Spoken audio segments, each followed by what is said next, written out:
Tonight, the number of kids who die by suicide is sadly on the rise here in Florida. But tonight, as school districts across our state spend millions of dollars to improve services for students in crisis, the I-Team has discovered most schools don't track when a student loses their personal battle. Investigator Katie LaGrone contacted all 67 Florida school districts to find out why. So this is one of my favorite pictures. Lisa Cerno is a mom of 3 16 in that picture. who 2 years ago lost her only daughter to suicide. All the what ifs. What would she be doing now? Haley was a 17-year-old high school junior who battled mental illness when she went missing from her Tampa home. My faith helps me stay a little more sane than maybe I would be, just knowing that she's no longer suffering. That year, Haley was one of 76 kids in Florida under 18 who died by suicide. Just one more hug would be awesome.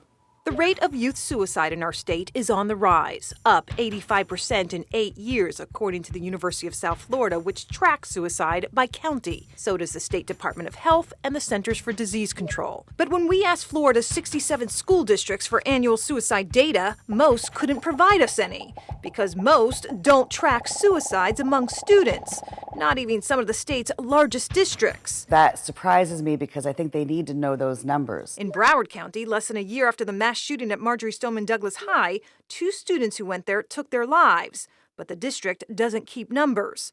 Nor does Hillsborough County, where a month after Haley's death, her mother says another student from her daughter's school also died by suicide.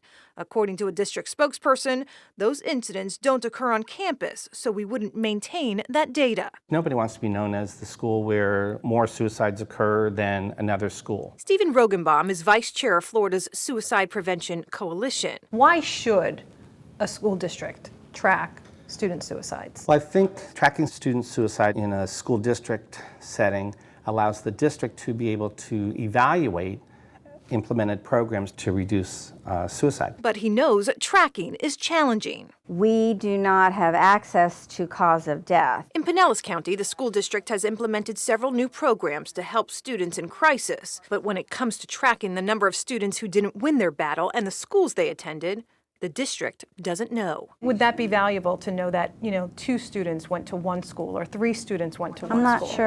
I'm not sure.